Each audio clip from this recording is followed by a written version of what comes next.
নমস্কার বন্ধুরা, আপনাদের সঙ্গে আমি মিতা। মা আছি তো আমি উইথ ভিল ফুড চ্যানেলে আপনাদের স্বাগত। বন্ধুরা, আজ আমি বানাবো চকলেট কেক। তোমরা দেখে নাও আমি কিভাবে বানাই। আর বাড়িতে যদি সহজেই বানিয়ে ফেলা যায় একটা চকলেট কেক, তবে তো খুবই ভালো হয়, সকলের মন জয় করে নিতে পারবে। আর বাজার থেকে যদি চকলেট কেক কিনতে যাও প্রচুর দাম পড়ে যায়। আর ঘরে যদি সমস্ত উপকরণগুলো রেখে দাও, মাঝে মাঝেই কিন্তু বানিয়ে খাওয়া যাবে। এবার দেখে নাও আমি কিভাবে বানাই। এখানে আমি একদম ফোটানো মানে একেবারে গরম জল নিয়েছি হাফ কাপ গরম জলের মধ্যে আমি বড় চামচের 3 চামচ কোকো পাউডার গুলে দিয়েছি। আর এখানে ছোট চামচের 1 চামচ নিয়ে নিয়েছি কফি পাউডারটা কিন্তু অবশ্যই নিতে হবে, কারণ চকলেট কেক এখানে আমরা তৈরি করছি, সেজন্য কফি পাউডারটা দিলে এর টেস্টটা বেড়ে যায়। এবার আমি এটাকে ভালো করে গুলে আলাদা করে রেখে দিচ্ছি। আর এদিকে ড্রাই মিক্সের জন্য আমি নিয়ে নিয়েছি 1 কাপ ময়দাটা কিন্তু তোমরা চেলে নেবে। আমি এখানে 1 কাপ ময়দার অনুপাতে কিন্তু একটা কেক তৈরি করছি, তোমরা চাইলে বেশি করলে সেই অনুপাতে পরিমাণগুলো বাড়িয়ে দেবে। 1 কাপ ময়দা নিয়ে আমি 2 চামচ নিয়ে নিয়েছি কর্নফ্লাওয়ার বা কর্নস্টার্চ নিলেও হবে। কর্নস্টার্চ মানে অ্যারারুট বা আমি এখানে যেহেতু কর্নফ্লাওয়ার নিয়েছি অ্যারারুট 2 চামচ দিলেও হবে। আর নিয়ে নিয়েছি হাফ চামচ বেকিং পাউডার আর হাফ চামচেরও কম মানে 1/3 নিয়ে নিয়েছি বেকিং সোডা। এগুলোকে কিন্তু স্টেনারের মাধ্যমে অবশ্যই বোলের মধ্যে নিয়ে একটু মিশিয়ে নিতে হবে। এবার আমি এখানে নিয়ে নিয়েছি প্রায় 70 গ্রাম বাটার। আর বাটারটাকে একটু কড়াইতে দিয়ে গরম করে গলিয়ে নিয়েছি। তার মধ্যে দিয়ে দিয়েছি 1 কাপ গুঁড়ো চিনি। এবার কিন্তু এই গুঁড়ো চিনির সাথে এই বাটারটাকে খুব ভালো করে মিশিয়ে নিতে হবে হুইস্কের মাধ্যমে। তোমাদের কাছে হ্যান্ড ব্লেন্ডার থাকলে সেটা ইউজ করতে পারো, আমার কাছে নেই বলে আমি এইভাবে করেছি। প্রায় 5 মিনিট ধরে কিন্তু এই চিনি আর বাটারের মিশ্রণটাকে আমি মিশিয়ে নিচ্ছি বন্ধুরা। আর এটা কিন্তু করাটা খুবই জরুরি। এবার দিয়ে দিয়েছি 1 কাপ ফুল ক্রিম দুধ। এখানে আমি কনডেন্স মিল্ক ব্যবহার করি, কিন্তু কনডেন্স মিল্ক ছিল না, সেই কারণে আমি 1 কাপ ফুল ক্রিম দুধ ব্যবহার করেছি। তাতেও কোনো অসুবিধে হবে না, কিন্তু ভালো করে এই মিক্সারটাকে মিশিয়ে নিতে হবে। এর মধ্যে যাতে আমি যেহেতু ডিম ব্যবহার করছি না, কেকের মধ্যে একটা স্পঞ্জি ব্যাপারটা আসে আর ফ্লপিনেসটা ভালো থাকে। এবার এর মধ্যে ড্রাই মিক্স উপকরণগুলো একটুখানি নিয়ে আমি এটাকে এই ব্যাটারের মধ্যে ভালো করে মিশিয়ে নেব।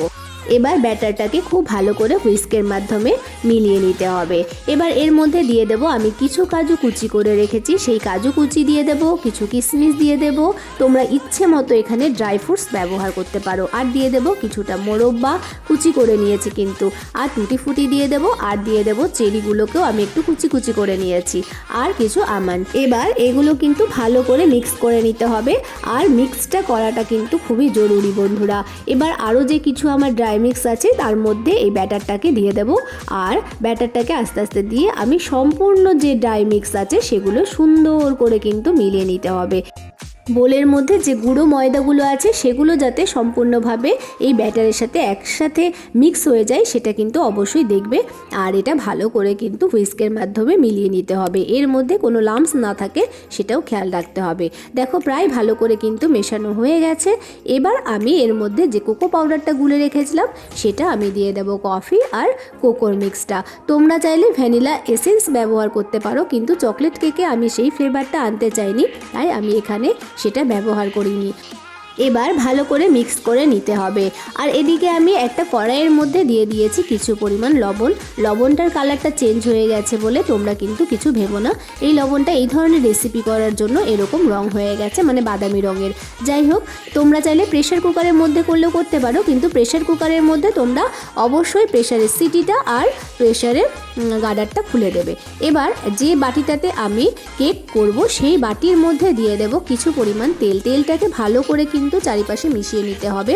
আর দিয়ে দেব কিছুটা ময়দা ছড়িয়ে, এটা কিন্তু করতেই হবে। ময়দাটা ছড়িয়ে এবার ময়দা যেটা বাড়তি থাকবে সেটা ঝাঁকিয়ে ফেলে দেবে। আর এবার এর মধ্যে আমি ব্যাটারটাকে আস্তে আস্তে করে সমস্ত ব্যাটারটাকে কিন্তু এর মধ্যে দিয়ে দেব। এবার ব্যাটারটা দেবার পর আস্তে আস্তে করে ট্যাপ করে নিতে হবে। যদি কোনো লাম্পস থাকে তবে কিন্তু কেকটা ঠিক হবে না, সেজন্য একটু ঝাঁকিয়ে নেবে যাতে এর মধ্যে কোনো লাম্পস না থাকে।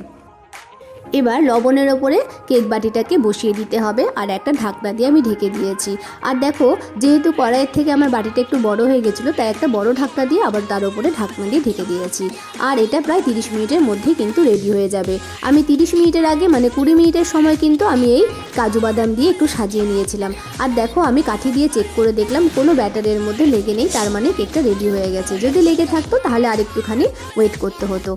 আর একটা ছুরির সাহায্যে পাশগুলো একটুখানি আস্তে আস্তে করে সরিয়ে দিয়েছি। আর দেখো, পুরো এরকম করে ঝাঁকাতেই কি সুন্দর এটা বেরিয়ে গেল। কেকটা কিন্তু সুন্দরভাবে রেডি হয়ে গেছে আর খেতেও কিন্তু দারুণ হয়েছে। তোমরা অবশ্যই ট্রাই করবে। আর এটা বাজারের থেকেও সেরা হয়েছে। বাজার থেকে কিনে আনলে এরকম কিন্তু ড্রাই ফ্রুটস থাকেই না। আর এগলেস এত স্পঞ্জি, এত ফ্লপিনেস আছে বন্ধুরা, তোমরা কিন্তু অবশ্যই অবশ্যই ট্রাই করবে আর খেয়ে বলবে কেমন হয়েছে।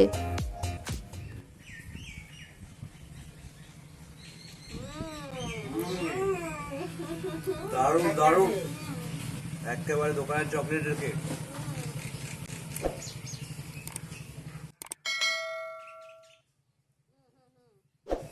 খুব সুন্দর হয়েছে। তোমরা সবাই বাড়িতেই বানিয়ে খাবে, সবাই ভালো থাকবে। বন্ধুরা, ভিডিওটা ভালো লাগলে লাইক, শেয়ার, কমেন্টস করো। সাবস্ক্রাইব করতে ভুলে যেও না।